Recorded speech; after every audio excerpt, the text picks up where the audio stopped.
ఇక్కడ I have few questions అండి. Okay. మీరు డాట్స్ అన్నీ కనెక్ట్ చేశారు. చివరిలో మమతా దగ్గర వచ్చి ఆగారు. అంతకుముందు కేజ్రీవాల్. సో, వీళ్ళు ఖాళీగా లేరు. ఒక మెసేజ్ అయితే వాళ్ళు బయటికి పంపించారు. డీప్ స్టేట్ వాళ్ళని ఖాళీగా ఉంచట్లేదు. అంటే మన దేశంలో ఉండే నాయకులకి, పార్టీలకి ఎజెండా ఇచ్చేసి డీప్ స్టేట్ నడిపిస్తుందనేది మీ ప్రధానమైన పరిశీలన, observation rather I can say that. అలాంటి ప్రయత్నం నార్త్‌కే ఎందుకు కన్ఫైన్ అవుతుంది? సౌత్‌కి ఎందుకు రావట్లేదు డీప్ స్టేట్? లేదా సౌత్ వచ్చినట్టు మనకు తెలియట్లేదా? సౌత్‌కి రావట్లేదని మనం అనుకోలేం. ఎందుకంటే ఇప్పుడు మనం చూసుకున్నట్టయితే గనక మనం కేరళ, లేకపోతే గనక తెలంగాణ, లేకపోతే గనక కర్ణాటక. మనం చూసుకుంటే ఇక్కడ మోస్ట్‌లీ బీజేపీ, కాంగ్రెస్, కమ్యూనిస్టుల మధ్య నడుస్తోంది. ఆబ్వియస్‌లీ బీజేపీ వీళ్ళు కొనలేరు. There is no doubt. BJP కొనలేరు కాబట్టే వీళ్ళు బీజేపీని దించాలని అనుకుంటున్నారు. కాంగ్రెస్ హిస్టరీ మనం ఎంత తక్కువ మాట్లాడుకుంటే అంత మంచిది. రాహుల్ గాంధీ గారు స్వయంగా ఆయనే అన్నారు యూఎస్ ఇంటర్వ్యూన్ అవ్వాలని చెప్పి. సో, ఇంకా అలాంటి కాంగ్రెస్ పార్టీ గురించి ఇప్పుడు యూకే వెళ్ళి కూడా అన్నారు కదా! ఆయన ఏదో ఒక యూనివర్సిటీ యెస్. బయట ఏదో కన్వెన్షన్ హాల్‌లో మాట్లాడితే వాళ్ళు యూనివర్సిటీలో మాట్లాడారని చెప్పేసి అవును. ఆయన కూడా భారతదేశంలో ప్రజాస్వామ్యం చచ్చిపోయింది మీరొచ్చి కాపాడాలి. ఎవరిని అడిగాడు? 200 ఏళ్ళు మన నెత్తినెక్కి డాన్స్ కట్టిన వాళ్ళని ఎళ్లి అడిగాడు ఆయన. తెలుసు కదా! సో, అదే అన్నారు. సో, అండ్ అలాగే ఆయన కోయంబత్తూర్‌లోనో లేకపోతే పుదుచ్చేరిలోనో ఒక చర్చ్ ఫాదర్‌ని కలిసాడు. అవును. ఆయన సనాతన ధర్మాన్ని, అమ్మవారిని అంటూ. అది ఓకే. దానికన్నా ముందు ఆయన ఒకటి నేను ఎందుకు షూస్ విప్పట్లేదంటే, షూ ఇప్పి నేల మీద నడిస్తే భారతదేశం మురికిన అంటుకుంటుంది అందువల్ల. ఆ అంత పాస్టర్ విపరీతమైన ఆ పాస్టర్‌కి అంత విపరీతమైన దేశం మీద అంత ద్వేషం ఉన్న పాస్టర్‌ని ఎళ్లి కలిసాడు. భారత్ జోడో యాత్ర అప్పుడు. భారత్ జోడో యాత్ర. సో, అందువల్ల రాహుల్ గాంధీ కలిసే వ్యక్తుల గురించి, సంస్థల గురించి ఆయన పార్టిసిపేట్ చేసే సెమినార్‌లు, కన్వెన్షన్‌లు, అటెండ్ అయ్యే కన్వెన్షన్‌ల గురించి మనకి పెద్దగా వేరే వాళ్ళెవరు తాత్పర్యం చెప్పక్కర్లా. హ్మ్. శ్లోకం ఆయనే చెప్తాడు, తాత్పర్యం ఆయనే చెప్తాడు. 100% సో, దాంట్లో హి డౌట్ హాస్ లేదు. Clarity over that.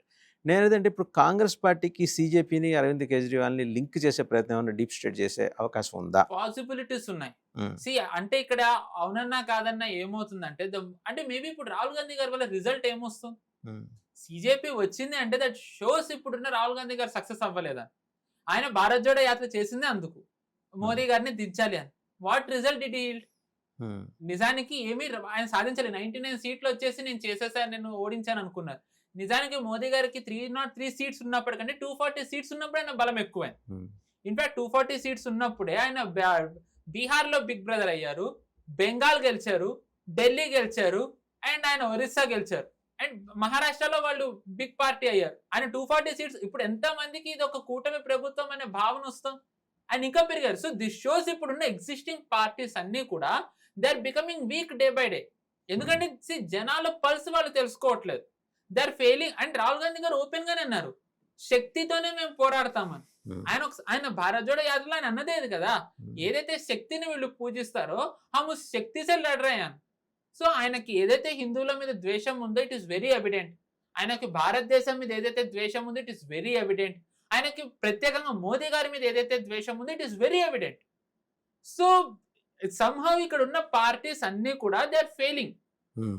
అండ్ మీరు సౌత్‌లో అన్నది మోస్ట్‌లీ కమ్యూనిస్ట్‌లది మనకి తెలిసిందే. హౌ యాంటీ దే ఆర్ అని. వాళ్ళకి సెపరేట్ చెప్పక్కర్లేదు. హ్మ్. చైనాతోని కానివ్వండి, ఎవరితోనైనా వాళ్ళు కలిసిపోతారు. యాస్ లాంగ్ యాస్ వాళ్ళు బీజేపీని ఓడించాలనుకుంటే.